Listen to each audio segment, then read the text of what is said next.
Ma'am,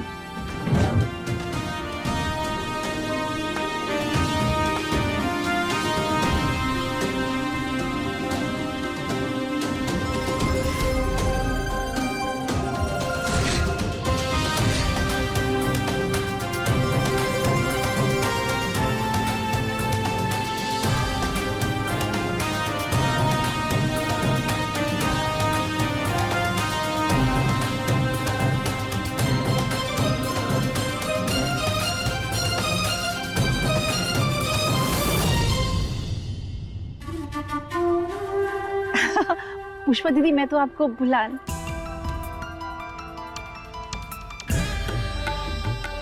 शादी का घर है, एक आधा जरूरी निमंत्रण तो छूट ही जाता है।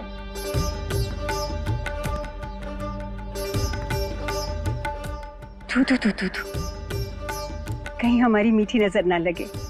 बनारस के इतने बड़े घराने की समधन बनने जा रही हो तुम।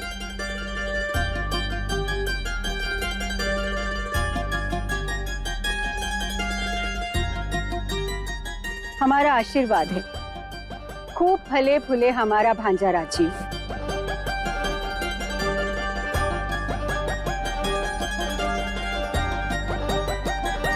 कामिनी, तुम हमारी चचेरी बहन हो, हमें भी मिलवा दो ना अपनी नवीन सहेलियों से।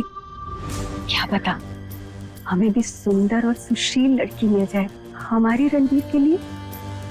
हाँ, लेकिन घराना अमीर हो, लड़की एकदम काय जैसी। अब तुम तो जानती हो ना, ऐसी लड़कियों को तो जैसे अकाल ही पड़ गया है।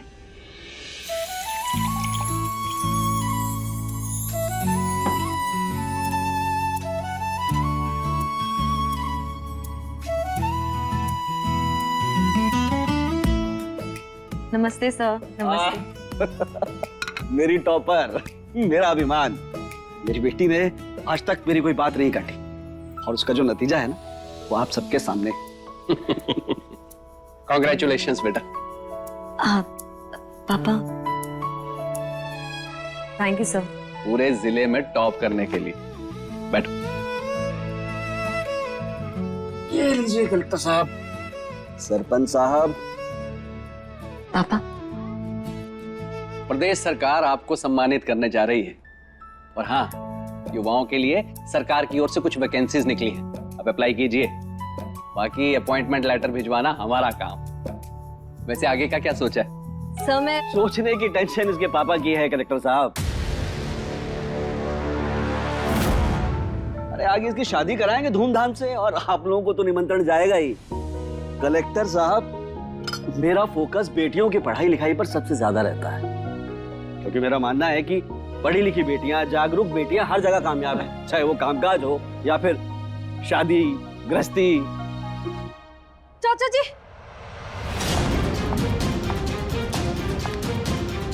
चाचा जी, वो शिवांगी।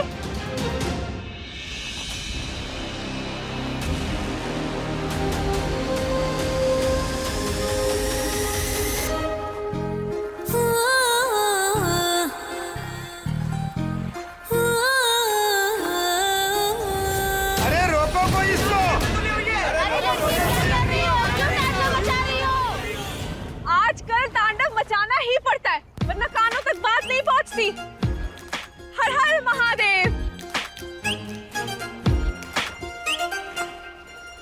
पर तैरना तो मुझे आता ही नहीं। अरे रुको, अरे तुम खुदकुशी क्यों करना चाहती हो? किसी भी पेपर में 33 नंबर तक नहीं आए। किसके? अरे मेरे और किसके? और मेरी दीदी ने जिला टॉप कर लिया। चलो मैं तो चली। बोलो कैलाशपति शिव शंकर भोलेनाथ की। शिवांगी! अरे शिवांगी, शिवांगी नीचे उतरो। शिवांगी, ये फेल होना तुम्हारे लिए कोई नई बात नहीं है। देखो बेटा, इसको काजल की शादी के लिए उपहार लाने भेजा था। कामिनी, ये हमारे भांजे राजीव और बहू काजल की नई नई गृहस्थी का उपहार। अरे दीदी, इतना बड़ा यहाँ रख दीजिए। कामिनी, इतनी भी क्या जल्दी है? बाद में देख लेना, अभी तो हल्दी का सेलिब्रेशन चल रहा है ना, बाद में क्यों दीदी? कमर पर चश्मा टांग कर बॉडीगार्ड के साथ इतना बड़ा उपहार लेकर आ धमकी हैं आप। तो देख लेती हूँ ना क्या लेकर आई हैं आप, है ना?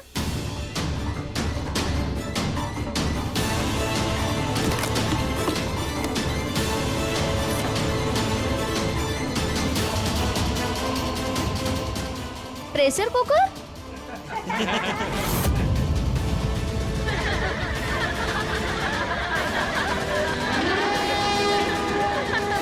नाम बड़े और दर्शन छोटे। इतनी शानदार शादी में ऐसा गिफ्ट कौन लाता है? और साथ में स्टील का डोंगा होता ना तो दाल यहीं गल जाती। यहाँ पर सब चांदी की भस्म से ना मंजन करने वाले लोग आए हैं, और आप ये कबाड़ का लोहा उठा लाई। हद कर दिया आपने तो।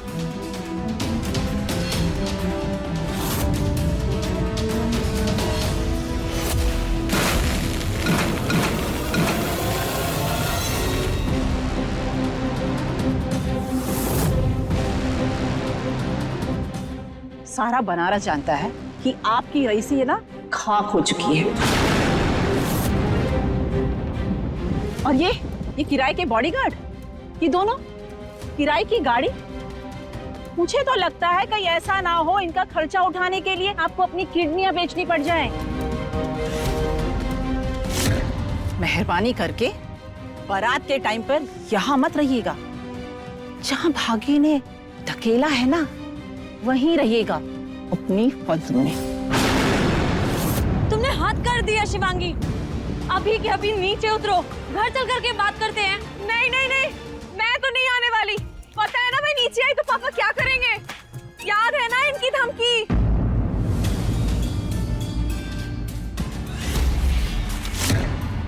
सोहन पंडित, गोत्र भारद्वाज, जल विभाग में क्लर्क है, 40,000 रुपए कमाता है और इसके ऊपर की आमदनी भी ना बेटा ठीक ठाक है, तो तनख्वाह को हाथ लगाने की भी जरूरत नहीं पड़ती। इसकी तनख्वाह और इसकी कमाई का मैं क्या करूं? क्योंकि तुमने अब तक ना ये कमाया है, ये 10th की मार्कशीट पहली बार जैसे तैसे पास, ये 12th की पहली बार फेल, और ये अगले साल भी ग्रेस मार्क्स के साथ पास, और अब कॉलेज के फर्स्ट सेमेस्टर में भी फेल।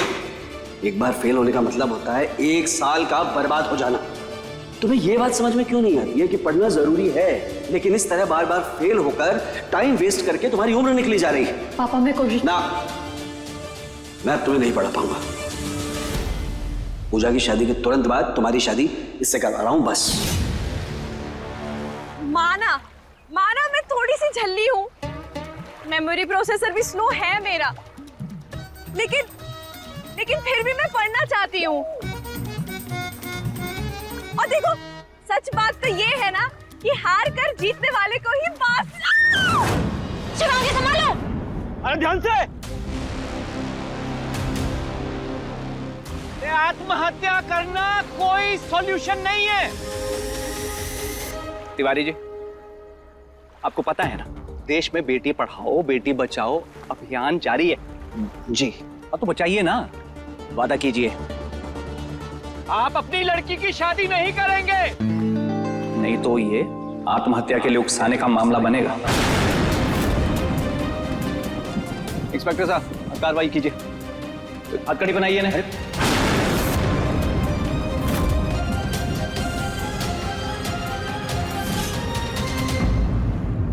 सर, आप ऐसे मेरे पापा को अरेस्ट नहीं कर सकते हैं।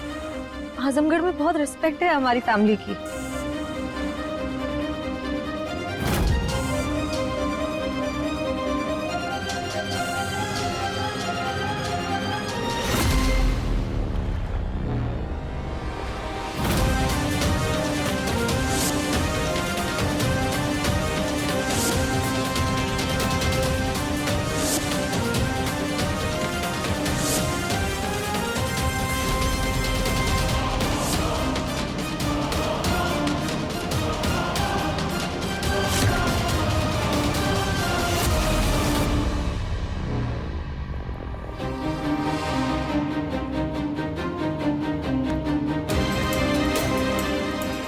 डीएम साहब, कोई भी मुझे खुदकुशी करने पर मजबूर नहीं कर रहा है। आप एक बात बताइए, क्या कान्हा यशोदा मैया से अपनी बात मनवाने के लिए कदम के पेड़ पे नहीं चढ़ जाया करते थे? तो क्या आप उन्हें भी अरेस्ट करते? अच्छा लगा। फेल होने के बाद भी पढ़ाई जारी रखने के लिए तुम्हारा इरादा भले ही सही था, लेकिन तरीका एकदम गलत। जिंदगी के इम्तिहान में तुम्हारे जैसे लोग बहुत आगे जाते हैं। आगे तो जाना है, वो भी अपने स्टार्टअप के साथ से। तिवारी जी, दुनिया एक मौका उन्हीं बच्चों को देती है जिन्हें उनके घर वालों ने 1000 मौके दिए होते हैं। जी कलेक्टर साहब, अपनी बेटी को मैं मौका नहीं दूंगा तो और कौन देगा?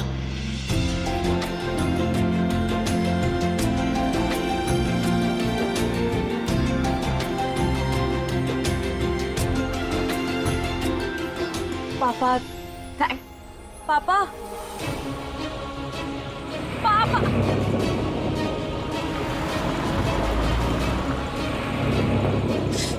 देखो, देखो कैसे अनसुना करके चले गए मुझे। उन्हें शादी अटेंड करनी थी, तुम्हारी वजह से ऑलरेडी लेट हो चुके हैं, पर तुम्हारे तो नाटक ही नहीं खत्म होते हैं ना।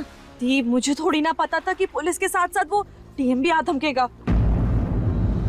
सॉरी ना दी, आई प्रॉमिस, पक्का वाला प्रॉमिस। अगली बार ना और मेहनत करूंगी और पक्का पास हो जाऊंगी। मुझे ना तुमसे कोई बहस नहीं करनी है। ये पापा की सुई हमेशा आके हमारी शादी पे क्यों अटक जाती है? क्योंकि हम लड़कियां हैं इसलिए। दी, ये अगर हम लड़के होते ना तो घर पे रोज नौकरियों की बात हो रही होती। दी, पापा को समझना होगा कि शादी लड़कियों के लिए कोई फुल स्टॉप नहीं, बल्कि एक कॉमा होता है। शादी के बाद भी लड़कियों की पर्सनल और प्रोफेशनल लाइफ चलती रहती है। दी,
जी माफ कीजिएगा, आप कौन? मैंने पहचाना नहीं आपको। हम आपकी शुभ चिंतक। बहन जी, वधू को बुला लीजिए मंडप में, वरवाला का रस्म शुरू करते हैं। जी भाई साहब।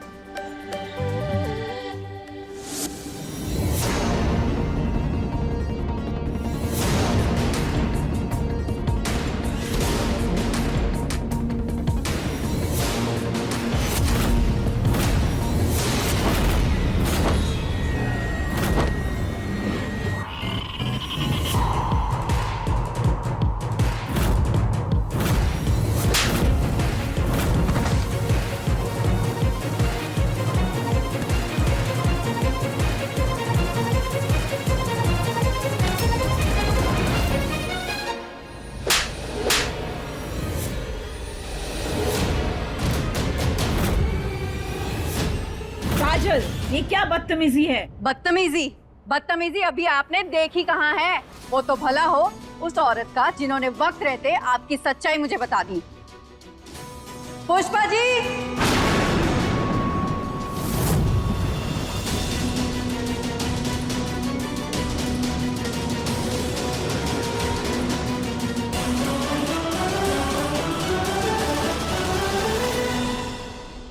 कामिनी, हम किसी लड़की की जिंदगी बर्बाद होते नहीं देख सकते।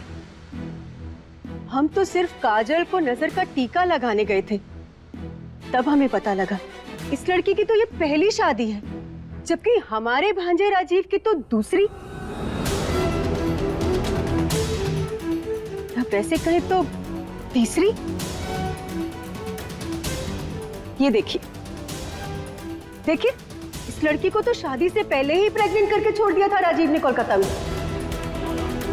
और ये लड़की, इस लड़की से तो राजीव की शादी हुई थी, अच्छा खासा मोटा दहेज तक लिया था, और फिर उसे चरित्रहीन साबित करके उससे भी डिवोर्स दे दिया। कामिनी बहन, हमारे लिए सच और उसूलों से बढ़कर और कुछ भी महत्वपूर्ण नहीं जिंदगी में।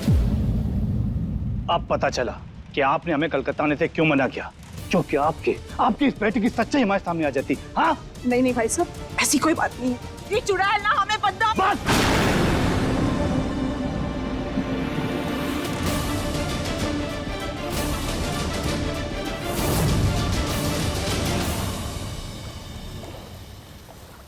पुष्पा, पुष्पा, मेरे बेटे को बदनाम करेगी तू, मेरा नुकसान करेगी? अरे तेरी हिम्मत कैसे हुई?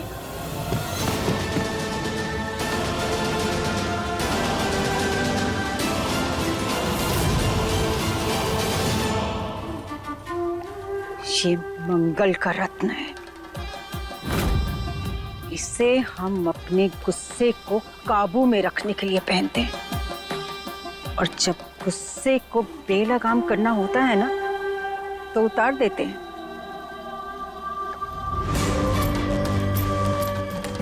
पुष्पा पांडे को छेड़ा था ना तुमने, तो जवाब तो ऐसा मिलना ही था। कामिनी, तुम्हें जो करना है ना करो, पर ध्यान रहे आइंदा से हमें ये अंगूठी उतारने की नौबत ना आए।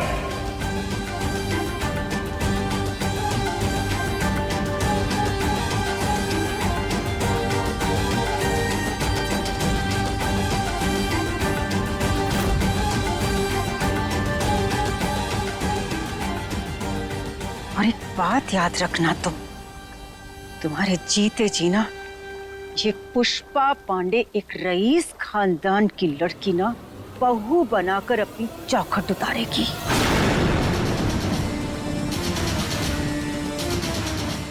पुष्पा, मैं तुझे छोड़ूंगी नहीं।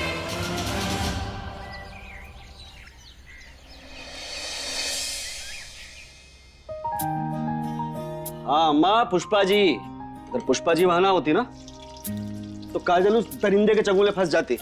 अरे पुष्पा जी ने काजल बेटी की जिंदगी बर्बाद होने से बचा ली। अरे तुम देखो बेटा, अम्मा को कचौड़ी दो।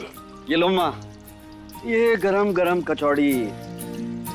अम्मा, क्या हो अगर कि पुष्पा जी जैसी सास हमारी बेटियों को मिल जाए, रईस, ठाट बाट वाली, और अम्मा सबसे बड़ी बात, नेक दिल। पूर्वी माई तेरी हर इच्छा पूरी करेगी लल्ला। अरे हाँ, याद आया, ये पूजा के अच्छे नंबर आ जाएं, इसके लिए मैंने मनौती मांगी थी और इसने तो जिला ही टॉप कर दिया। अब तो जल्दी से जल्दी जाके चढ़ावा चढ़ाना होगा मैया के मंदिर में।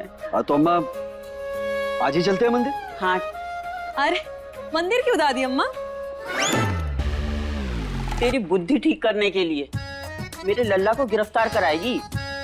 कैसी बातें कर रही हो दादी अम्मा? मेरे रहते मेरे पापा को कोई गिरफ्तार कर सकता है? इस बार ना आप लोग देखना, मैं पक्का पास हो जाऊंगी। जब बच्चे फेल होते हैं ना तो उनके पेरेंट्स भी फेल होते हैं।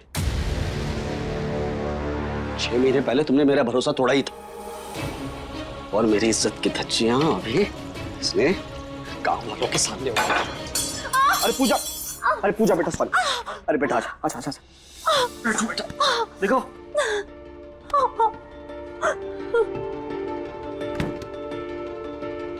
थोड़ा बांध ली।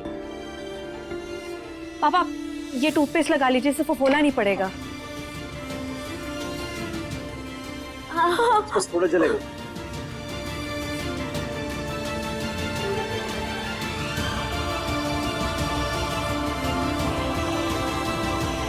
अब बेटर लग रहा है?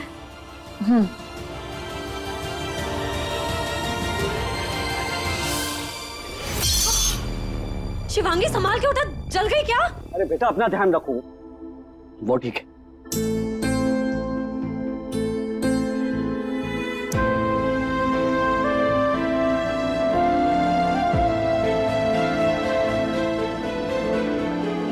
कलच्छी उठाने का शौक नहीं है, मैं इनकी शादी करने चला हूँ। शादी करने के बाद ना निभानी भी होती है। पापा मैंने आपको थैंक यू बोला है ना दूसरे मौके के लिए। अब मेरे लिए इस घर में शादी का टॉपिक खत्म हो चुका है। खत्म नहीं हुआ है।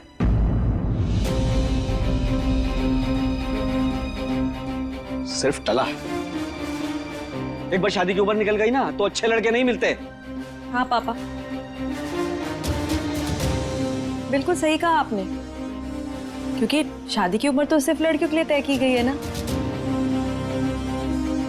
लड़कों का क्या है, वो तो देसी घी के लड्डू होते हैं आपके लिए।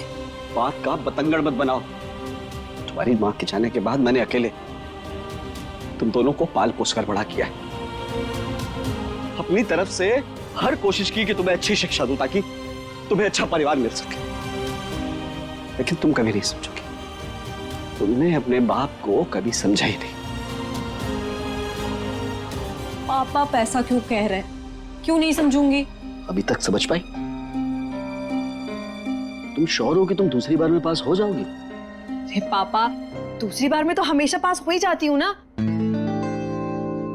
आपके आशीर्वाद से। उसके बाद क्या करोगी? तुम कलेक्टर साहब से कुछ स्टार्टअप के बारे में कह रही थी। जैसे क्या? वो अभी सोचना बाकी है। तो बड़ा बाकी ही रहेगा। काम करने के लिए ना लगन चाहिए होती है, धुन चाहिए होती है, लेकिन तुम्हारा दिमाग तो अपने बाप की इज्जत कैसे उछाली जाए इसमें लगा रहता है। स्टार्टअप करेंगे ये। ना तुमसे कुछ होने नहीं वाला है। पापा आपका नाम तो रोशन करना है मुझे, और अब तो कसम है ये करके ही दिखाना है। और मैं कुछ भी करूं, शादी से तो बेटर ही होगा। काम कुछ भी कर लो, लेकिन शादी करनी पड़ेगी। मैं सिर्फ ये चाहता हूं कि मेरी आंखें बंद होने से पहले ना तुम्हारे लिए कोई अच्छा परिवार ढूंढ। पर मेरी आंखें बंद हुई तो फिर पता नहीं।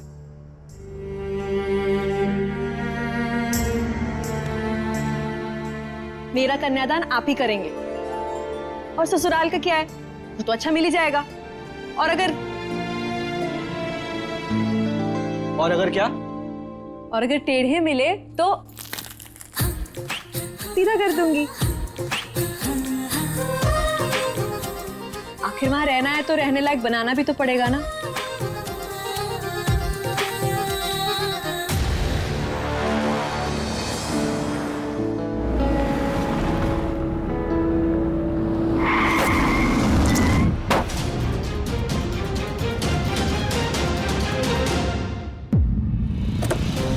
अरे दीदी, ऐसे मरने पे क्यों तुली हो?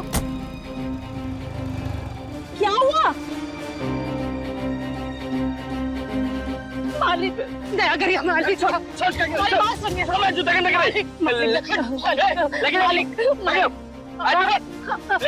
छोड़ो मालिक, हमारी बात सुन लीजिए। ये सब पत्थर दिल इंसान है। ये इसकी तो मैं शिवांगी। शिवांगी, मालिक मालिक हमारी बात सुनिए। मालिक, हमारी बिटिया अस्पताल में भर्ती है। डॉक्टर ने 15,000 रुपया फीस मांगा है। खड़े हो। क्या बोले? तो पूरे के पूरे 15,000 चाहिए? मालिक, हमको बहुत जरूरत है। चुप, मेरी बात कान खोल के सुन। 5,000 का चढ़ावा तो यहाँ पे सबको चढ़ाना ही पड़ता है। ये सब दे रहे हैं तो तुझे भी देना होगा, वरना बिना काम के भूखे मर। और अपनी बेटी का इलाज वो तो भूल ही जा। नहीं मालिक, मालिक हमारी बात सुनिए। हमको बहुत जरूरत है मालिक। हमारी बिटिया की जिंदगी का सवाल है।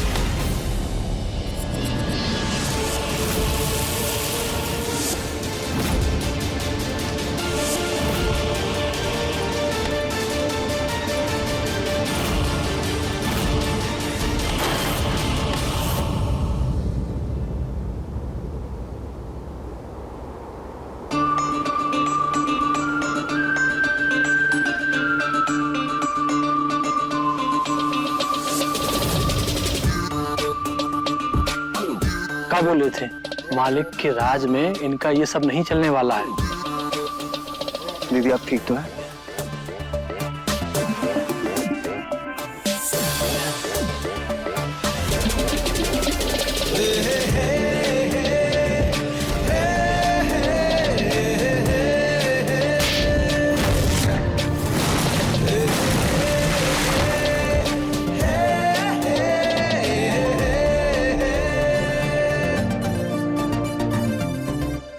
मैं सब कुछ सह सकता हूँ, पर एक माँ और उसकी ममता की बेइज्जती हरगिज नहीं।